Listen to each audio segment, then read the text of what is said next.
Welcome to the Long Range Pursuit Podcast, presented by Gunworks, where we learn about and share long-range shooting techniques, science, and gear. Well, I'm Garrett Wall with Gunworks. Sales, marketing, do a little training over here at Gunworks, and I am joined today by Spencer Berns from G3 Outfitters. And this was not scripted or planned, but this is kind of a big deal this morning for an outfitter of New Mexico. Would that be an accurate statement, Spencer? Yeah, we got the big news this morning at 6 a.m. Mountain Time, so it's been busy already. So you probably wanted to cancel this, and I appreciate you not doing that and hanging in there with us. But a little bit about yourself. G3 Outfitters, you joined that crew 2019, am I correct? Yep. I've been operating in Arizona, and okay. I was approached by Jay Platt, my business partner, and we kind of teamed up, and we've been going pretty steady since 2019. Yep. Okay. And G3 is where? You're in New Mexico, you're in Arizona, Old Mexico, is that correct? Yeah, so we do Arizona and New Mexico. We don't do much in Old Mexico anymore. We kind of leave that to the guys that have been there for a long time. But we strictly are in the two states of Arizona and New Mexico, and we're hunting all the big game species we can in the two states. Awesome. All that you can, which for the listeners is a lot. If they could translate what all you can is, they do a lot. Well, no, again, super exciting morning. Draw results out in New Mexico, which is a really cool, we'll talk about this. This whole podcast today is about, it's going to be about New Mexico, the hunting opportunities there. We're going to dive a little bit into kind of muzzleloading and what opportunities lie there, specifically, with some of the big changes your state has gone through, in the last couple of years, really. So, pretty exciting stuff. Well, let's jump right in. Good news. You sounds like you get a report from the Game and Fish of everybody that uses your license number. Is that how you know so quickly? Yeah, so New Mexico sends us a list that everyone that applied under our number. Okay. And this morning we got that successful list. So that shows us exactly who draw for what unit, what species, what weapon type. Okay. So we've got the whole list this morning, and we've been running through it, and we drew some great tags. We drew a lot of tags. Okay. And it's good. We're talking about muzzleloaders because we drew a lot of muzzleloader tags coming up. Okay. So today the work starts of, I'm sure there were some long shots in there, folks that, weren't planning on drawing. And then from now you start to script what the fall looks like for you guys. Yep. Now we got to plug everything into the schedule. We had our landowner tag hunts that were already in there. So now we're going to fill in those gaps with all the draw tags. We drew a couple of big tags, some once in a lifetime stuff. So we drew a Rocky Mountain sheep tag, which was awesome to draw. We drew a handful of the on-range oryx tags, which are once-in-a-lifetime tags as well. So we'll start plugging those in and getting the schedule dialed in for this year. That is awesome. Oh, that's pretty exciting. Like say your phone, I know, is on silent right now, but it's probably blowing up with the excitement. Yeah. It's a fun time of year. Last week, Montana, or I guess Tuesday, Montana. I think Colorado was within the last 24 hours. It's that time of year where it can be as exciting to put in for and draw the tags as it is, getting out there on the hunt sometimes. So that's pretty exciting. Yep. Well, Spencer, let's talk about, this is Garrett's opinion, so you can correct it. But I think New Mexico is still one of those pretty misunderstood states about the opportunity that lies out there. And I'm basing that on the interactions I have with our customers that buy guns from us. And in fact, just I had a gentleman put in last minute for I recommended he do a sheep tag. Because you don't have a point system down there, I mean, everybody's got a chance, which gives you a little bit of hope. Now, it might not be a huge chance, but some of these states like Utah and Colorado, where it takes lifetimes worth of points to draw, it can be a bit discouraging. I hear folks all the time say, well, it's too late now for me to start drawing. That is not the case in New Mexico. So why don't you share, I love New Mexico. Why don't you share with our listeners why somebody should be interested in coming to hunt in New Mexico? Yeah, and that's the best part about New Mexico. For a lot of these guys, because now, I mean, you're getting more and more new hunters into the industry Yes. that, are way behind on some of these states, and they'll never catch them, unfortunately. Yep. They might draw a little bit of the random that's there, but, you step over into New Mexico where you're not competing with someone who's been applying for 10, 15, 20 years. You're all going into that random. Yeah. And when you apply with an outfitter, you go into that little bit higher draw percentage pool. So, I mean, I have first-time people putting in all the time drawing once-in-a-lifetime tags. The more they get in, the more species they get in for is, we're starting to see more of a trend of, 1 or 2 tags being drawn, a really good tag being drawn here. And, I feel like when your name's on the list of they like you consistently draw tags, and we have guys that do that every year. It's unbelievable. Keep rolling sevens. So a lot of good opportunity. Yeah, a lot of good opportunity in the state. It just makes it, I encourage everybody to get into the New Mexico draw. The money you have to front, that does limit some guys, Sure. because you are fronting out the full cost. But if you can do it, you've got a credit card that you can put it on and keep that running out for about a month. New Mexico is pretty quick, I mean, we just applied. March 20th was the deadline, and here we are on the 17th of April. We've got results. Yeah. So they're pretty quick. So if you can do it, it's definitely worth doing. It opens up a lot of opportunity for you. Very true. Yeah, it's very true. I like that short window. The anticipation's a little shorter. And, if you can't, there's a lot of neat services out there. We have applied through Worldwide Trophy Adventures and since I started here. And there's a couple folks like that will front some money to do that in states like that. So it makes it pretty nice. Aaron first time pulled a sheep tag. He drew his Rocky down there in New Mexico. Wow. That was pretty awesome. I mean, we have countless. We got probably a dozen elk that we've drawn here. Oryx. I mean, the Barbary sheep, the list, the ibex, the Florida, that hunt. We've had 2 or 3 of our employees run through there. It's been a couple of years since they've been there, but man, it never fails. And I'm sure as quick as I step out of this room, the buzz will be happening out there. So it's an exciting time for us around Gunworks as well. So you have the species. We have obviously no shortage of species and access to species. Why don't you recap? What are you guys, you do a lot of elk, that's no secret. What else are you guys hunting in New Mexico? So we're doing a lot of antelope. We like the antelope. We have a lot of our guides kind of specialize in the antelope. They really like it.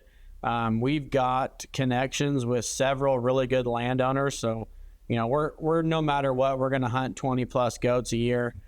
This year, I was just running through the list. We got a lot of antelope tags that were drawn, which is, you don't draw a bunch of them because there's not a lot of them in the draw. So we lucked out this year. Cool. So antelope's a big one that we really focus on. Coos deer is another one. I think Coos deer is a hidden gem in New Mexico. Okay. There's only a couple places you can hunt them. Arizona being one of the bigger ones, then Old Mexico, and then New Mexico. Really, really high draw percentage, and it's got some great deer in the state. Okay. But we'll pretty much do any. The exotics are a blast. You got your oryx, your aoudad, your ibex. Those are all great species. A lot of good deer opportunity. Like you said, we do the elk. And then, the bighorn sheep, when we can get them, there's just not many tags for those at all. Sure. But we've been fortunate the last 2 or 3 years, we've ended up with 1 or 2 sheep tags throughout the year. And we love those hunts. Yeah, absolutely. I'll bet that for the whole team, that's something to kind of get excited about and rally around, because the work now starts now, right? And going to work for that client. And that's, like you say, it's a once in a lifetime if he draws it. If he writes a check for it, which happens, it's 6 figures, So either way, it's an awesome opportunity. Yeah, they're great tags when you can get your hands on them. And like you said, it goes back to the no bonus points. If you're wanting a sheep tag, I think New Mexico is probably one of your best odds as far as drawing it, unless you're going to these raffles and doing the sheep banquets and doing the raffles and stuff. New Mexico is definitely going to offer that at your highest potential. Yeah, absolutely. So, okay, so we're talking a lot about the draw, and there's excitement because the results came out today. it's now, unfortunately the next draw isn't for another 11 months, next March. So let's say folks are listening. This is another neat opportunity about New Mexico is the landowner tags. See, in Wyoming, where I sit right now, that's not an option for folks to, the landowner tag doesn't exist here like it does in a Utah or Colorado or New Mexico. So if you missed out on the draw, talk about the opportunity folks have to still go down and chase some of these animals using the landowner option. Yeah, definitely. Those are going to sell out. I mean, we've already got people asking this morning, that woke up and just saw the red on the account. They were saying, Right. What do you got left? Yeah. Because we typically book those. I start booking those in January because we've got a pretty good idea of how many landowner tags we're going to get. Yeah. So we book those early. We take those deposits in, and then we apply those guys in the draw. Sure. So either way, they're going to be hunting. If they draw the tag, it's a win-win. You're going to save a bunch of money. So we've got elk landowner tags that are available for pretty much gun, muzzleloader, and archery. A lot of really good antelope tags. We do quite a bit of antelope on the landowner tags. And then we've got some deer tags, that come here and there for some mule deer and some coos deer type stuff.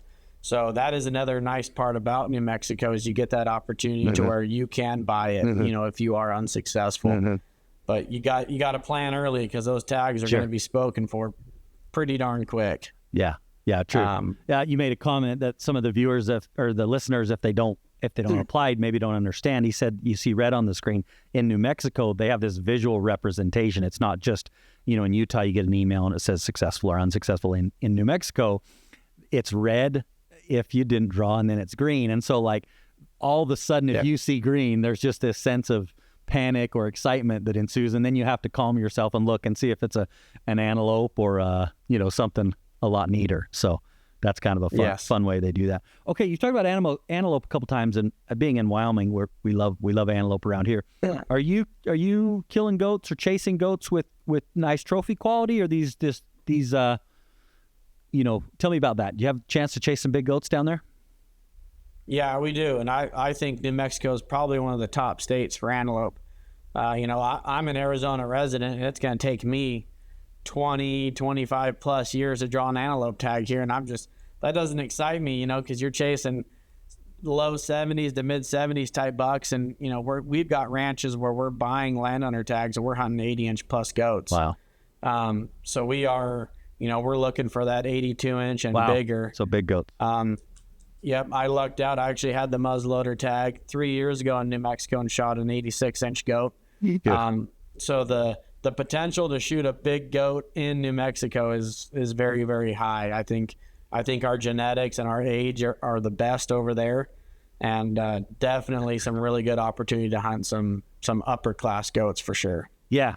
And those are a little bit of fighting words talking to a guy, in Wyoming there with, some of the goats we have. But, we got hammered last year with that winter, and that corridor I-80, the Red Desert, just that area where those genetics are really some of the best in the world.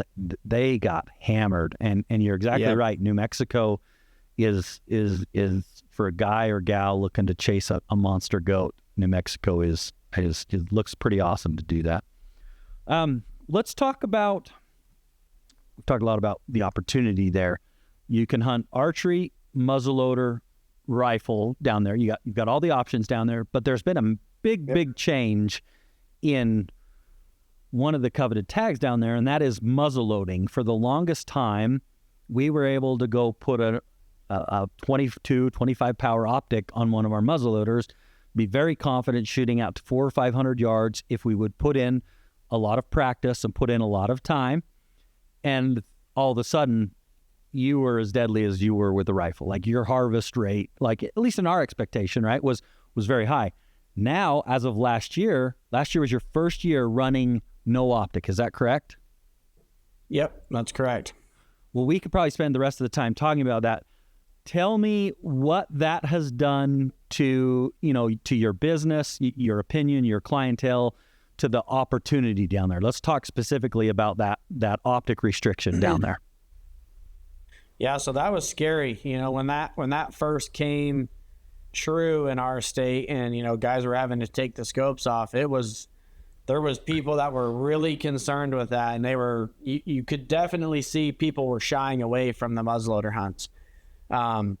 You know, and us being always using scopes, we've never used the peep sights or an iron sight or anything. So we didn't know what to expect. Sure. Well, you know, our direction was we were taking off those scopes and we were going to go to a peep sight, and we're saying, what in the world are we going to do? You know, we were kind of really worried about it.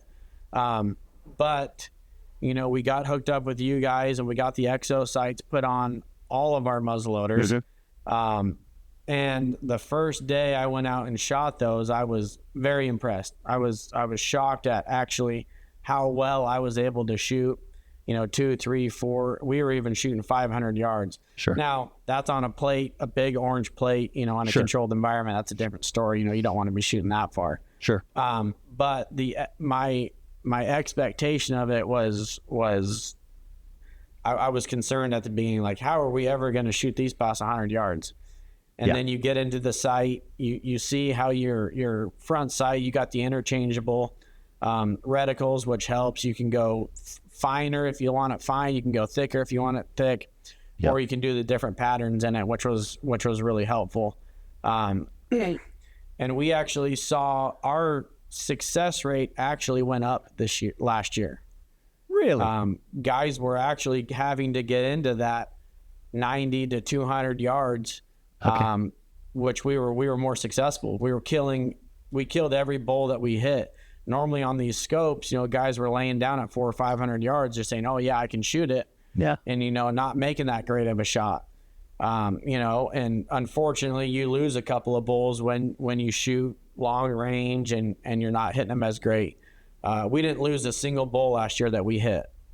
It was incredible. Even the youth hunters were making great shots. And we were still shooting pretty far.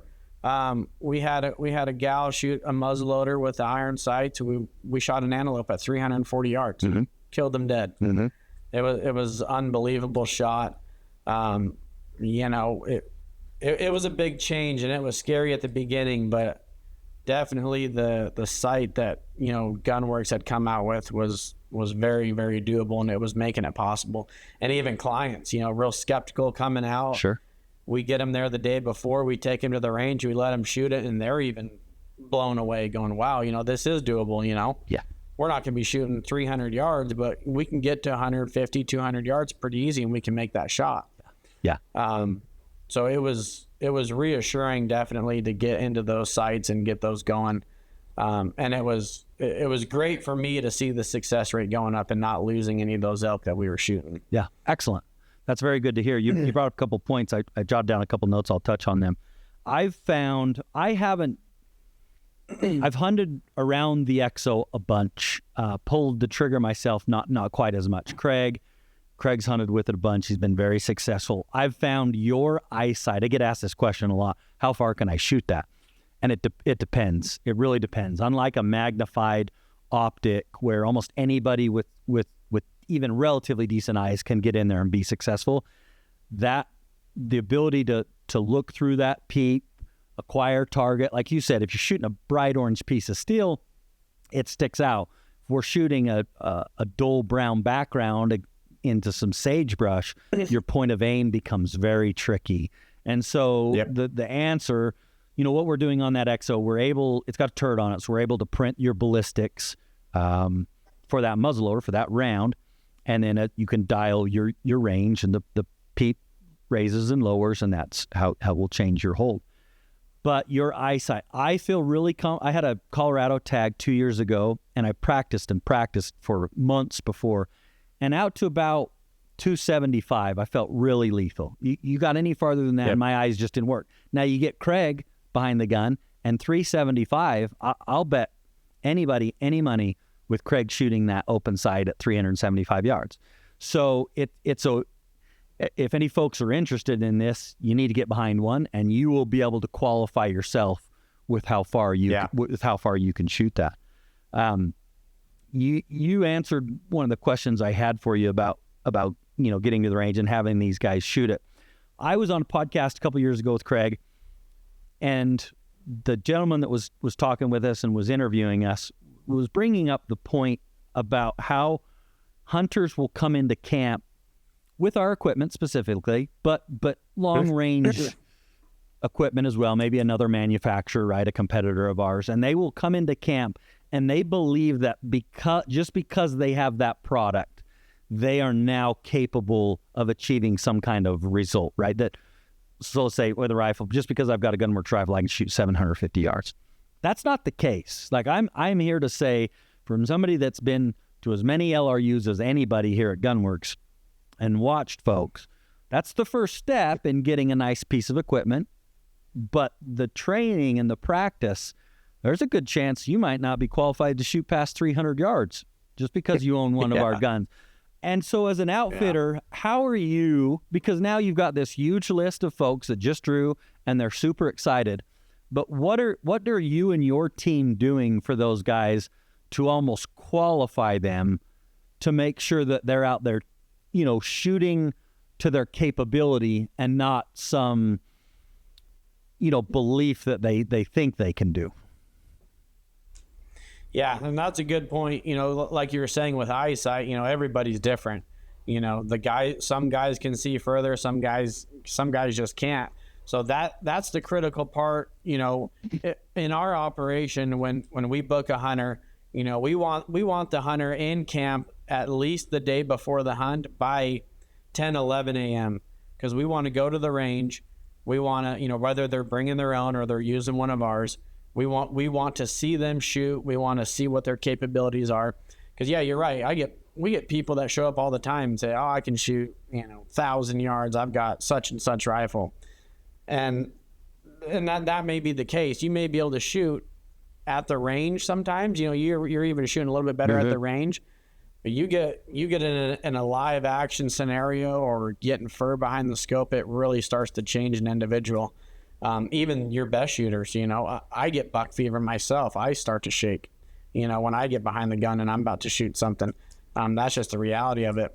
But getting there early and practicing with the gun you're going to be using in the field is a big deal, because then you can really gauge, which hunters can hunt which country, or, when you have to get closer, versus if someone just says, "Oh yeah, I can shoot," you could listen to them, but you don't want to get in a situation where you're making them shoot uncomfortably when they know they can't, but they're telling you they can just because they have a certain type of equipment with them. So getting there, seeing them shoot is critical in our camps. Good.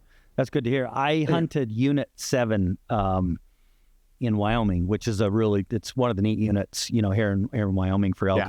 And, hunted with a great outfitter and friend down there at the Wagon Hound and Dax McCarty. And we went out and shot the gun. And I didn't quite realize it at the time, but he was kind of putting me through a test to see how far, he's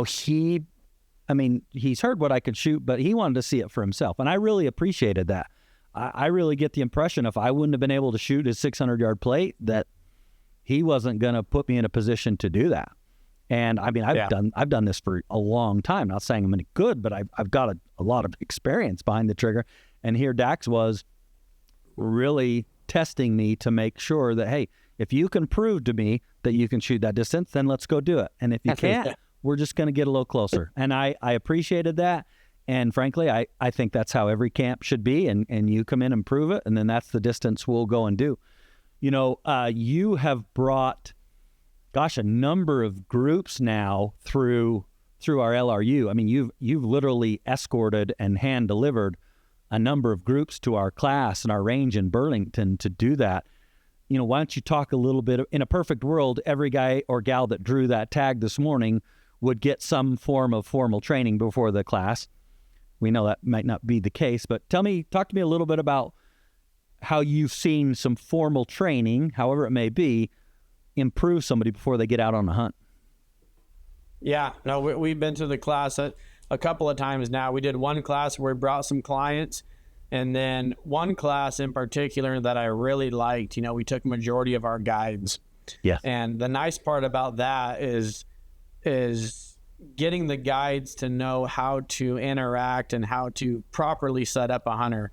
Because in all reality, the setup, the shooting position and how they're set up is probably the most critical. So that class was really good for those guides to get in there. The instructors were amazing. We did a whole bunch of really good different scenarios, standing, sitting, shooting off each other's tripods. That was great, and I think that was awesome. The guides learned a lot, and even to this day, guides are saying, how that class has helped them set up a client for a particular shot that was going to be challenging that, probably they wouldn't have known how to do prior to going to that class. So going to that class was really educational, and as well as, the class that we took the clients to, a majority of the guys left that class and they're like, man, I thought I knew how to shoot. And, you get to that class, you start learning all that new stuff, and it's like, there's so many things that I didn't know that now that I do know. And, every year when I talk about going back to the class, a lot of guys are like, man, I might need to go back to that first beginner class to kind of retain some of that info. And then, the next year go to a more advanced class. But, just the environment of going out there and hanging out with clients and hanging out with your guides and hanging out with the crew out there, they're just, it's an awesome group. It's an awesome class. It's a great time. I think your class is great. It's really engaging. The food is great. The environment and all that stuff's just awesome. It's definitely a good team building class to do if you're taking the team up there. And then, the more clientele we can get through there, the better our percentage is going to be, as far as success rate goes. So definitely a good class, and we're looking forward to doing another one here pretty soon. Awesome. No, we appreciate that. Our team here, our sales team, that is does most of the guns, consultations when somebody calls in or emails in or whatever. It is our goal. You get the gun, great. You're off to a great start. But if you can make that investment to come out for a couple days, we got a number of levels now. We added this Sheep Mountain. You haven't been to Sheep Mountain yet, your crew yet, and shooting uphill and downhill. Boy, what an awesome opportunity to get some practice shooting in an uncomfortable position and straight uphill or straight downhill. So that's been a nice add, but it has been our goal to see if we get every rifle owner through a class, we just know we have the data and the proof that says when they get into your camp or whatever camp they're going to go hunt in, they have just crowded the odds for success that much further. Yeah. Let me ask you this. I think so. Muzzleloading. There's some neat opportunity. Let's jump back to the muzzleloader with an optics with a peep sight on it, the exo sight on it. I actually think folks should look at this. If let's say you don't shoot muzzleloader, you're listening right now. You don't shoot a muzzleloader. You haven't wanted to shoot a muzzleloader, but you love to hunt. And I understand, like a muzzleloader, it's kind of like a diesel pickup. They're loud. They stink. They're not the funnest thing in the world. But when you start looking at the opportunities, and I haven't looked at the odds, if you'll take one of those 13 or unit 13 or 15 or 17, right, that'll use a muzzleloader versus a rifle, but they're good. They're much better. And all of a sudden, now with the right tool and being able to shoot 250 yards, if you will look into this, you're going to move to the front of the line to draw one of these tags, in a sense. Am I right? Oh yeah, big time. And I saw this year. I need to go back and count my muzzleloader numbers, but I'm pretty sure this is one of my highest years of drawing muzzleloader tags. Mm-hmm. And I think it's for that reason. I think a lot of your people are going to shy away from it. Yeah. So your draw percentage is going to go up. Yeah. And especially on your late season tags, because everyone thinks that's a long range game, and you have to be able to shoot 500-600 yards on the late season elk hunts, which yeah, you can, but if you're able to hike and you're physically able to get in there and do the work, you can close to 200 and 300 yards and under on good bachelor herds of bulls, and your draw percentage is going to be, I'll bet it's almost double. We really don't have any stats on it yet because we're only on year 2 of it. Sure. So we really don't know what the percentage is, but just from looking at my list this morning, I can already tell you our muzzleloader draw has gone up. And last year, I would say that late hunt's probably the better hunt. Okay. Last year, we had a group of guys that were all the guys were on incredible bulls, 340, 350, 360 type bulls. Cool.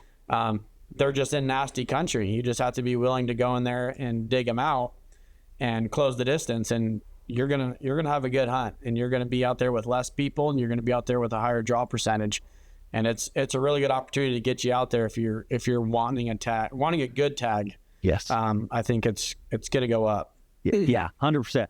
I'll share just a quick story about muzzleloading, but yeah, I think one of the topics I wanted to get across here on this discussion today was if you shoot muzzleloader, great.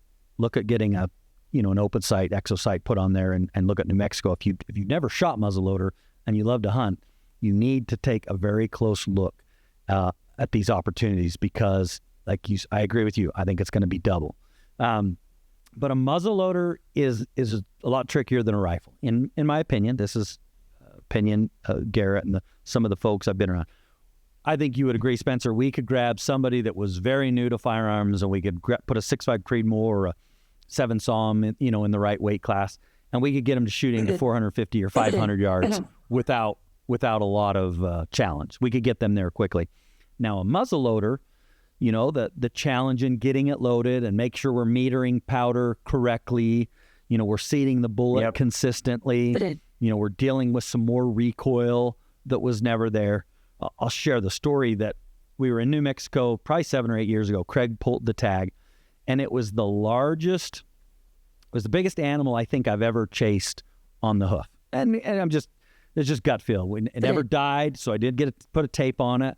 But you've hunted enough, when you're looking at a special animal that's in a different class, that's just, my goodness, that's a giant. And Craig and I got on one of those. I'm running camera, and I'm trying to spot and run camera for him, trying to make an episode of Long Range Pursuit.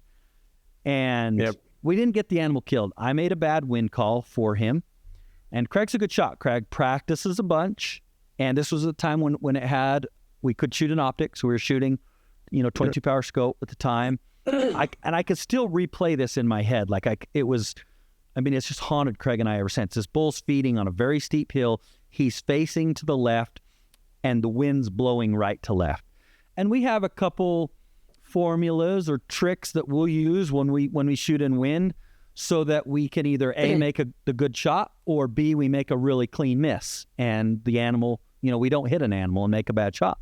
Yeah. And so I applied that formula, and it was a giant 5-point.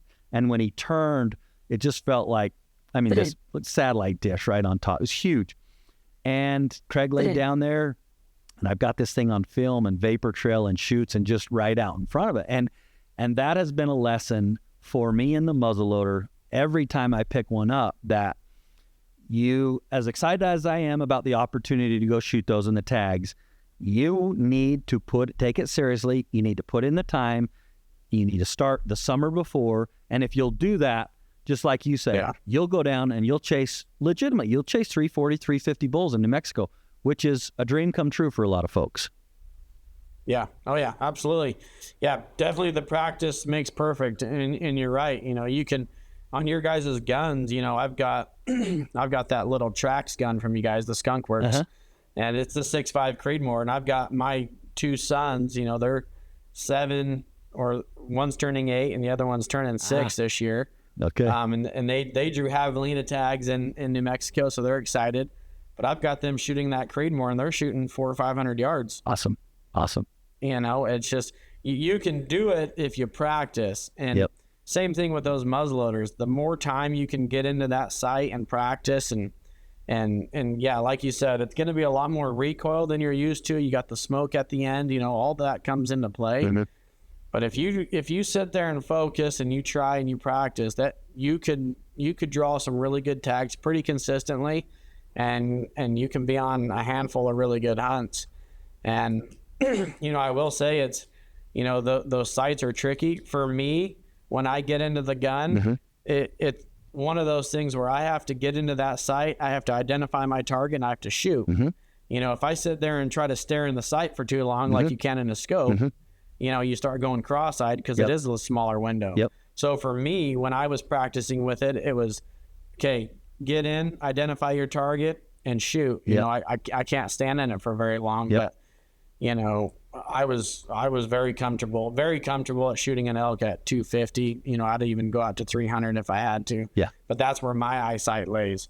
Yeah. You know, some guys in camp where it's like, hey, we were out practicing. You know, this guy really shouldn't shoot more than 120 yards, 130 yards. Yeah. Just the way the eyesight is. But I was seeing the more we had guys shooting and practicing and gaining that confidence. Yes. Because a lot of shooting is a mental game, you know, and if guys are coming down and they're shooting the guns that they're going to be hunting with and they're seeing the success, that's going to play a big factor versus someone who comes down who doesn't practice and doesn't shoot the gun, you know, because they may shoot and make a bad shot and miss and just blame it on the gun. Or they don't want to take a shot because they don't feel confident, because it's all a mind game. Yep. You get them in there, you get them in early, you get them practice, you get them comfortable, and, you know, sky's the limit. Yeah. At that point. Yeah, that's very true. That's very true. Well, let's wrap up. I'm not going to take your whole morning because draw results are out, and that's super exciting for you. But let's hear a good hunt story from you, or what you're most excited for this fall, or maybe a big hunt that you're getting ready for. So yeah, I'm like I said before, my two sons drew their first big game tags. Okay. So they've got javelina tags in New Mexico. So honestly, that's what I'm looking forward to. My kids have finally hit the age where they can hunt. They passed their hunter safety courses a couple of weeks ago, so they're itching to get out.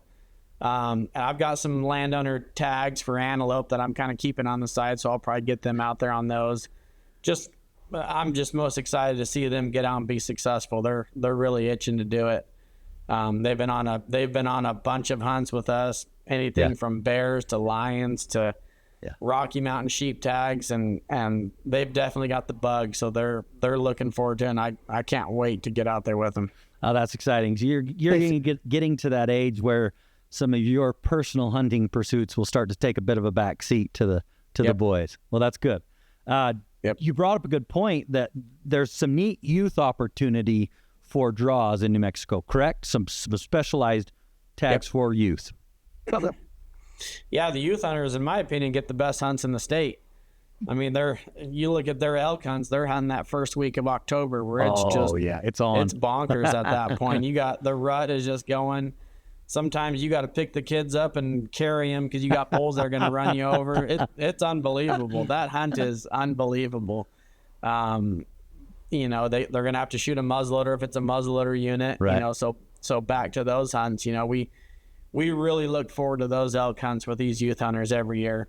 And you know, there's youth hunts for pretty much everything: elk, deer, antelope, oryx. There's even one Rocky Mountain sheep tag that goes to a youth hunter.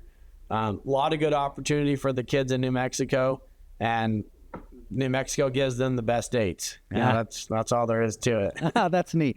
Well, good. Well, then if you're stubborn and you don't want to apply, put your son or daughter in and get them in the mix. Wouldn't you agree with that? Yeah. Yep, exactly. And, you know, right now, New Mexico, you know, there's a lot of states, you know, I think are probably, 10's the minimum. Okay. You got to be 10 years of age, I think, in most states. New Mexico is pretty nice, you know, as long as they can pass a hunter safety course, they can get applied. So my boys are going to be 6 and 8 this year, and they both have tags. 6. Okay. So that is cool. So 6-year-old can pass hunter safety. Very cool. Yep. So they passed their online course, and they're ready to go. And that's what's nice. You can get them out there. You get them out there younger. You can really show them how it works and get them developed to where they start drawing some really good tags in their older years. Oh, man. Well, it just gets exciting from here. No, that's pretty cool. Well, Spencer, I really do appreciate your time this morning. I know it's a busy day, and we won't schedule our next one over the biggest day of the year for you. Right. We talked about a lot of things. Appreciate our listeners. You know, we've talked a lot about muzzleloaders and experiences. Our training program just kicked off last week up here at HQ. So for the next 4 or 5 months, we'll be up here doing that. If you've got any interest in learning more, go to gunworks.com. We've got an experiences tab there where you can kind of poke around and see some of the different offerings that we have to dig into what Spencer and I have talked about a little bit, and that is getting the tag is great. preparing for the tag and practicing for it is a must, and that's where you can find out a little more info there. But Spencer, again, sir, I appreciate your time. Good luck this fall. I know we'll be talking before then, but good luck, and we'll be in touch soon. Yep, sounds good. Thanks for having me. Thanks. If you like what you're hearing here, please take a second and give us a 5-star rating and a positive review on iTunes or on your favorite podcast app. We appreciate your feedback and suggestions for topics you'd like discussed or questions you want answered on the podcast. You can reach out on Facebook or Instagram or send us an email to podcast@gunworks.com. Also, be sure and check out our full offering of long-range gear at gunworks.com. Use promo code LRP for free shipping on any order.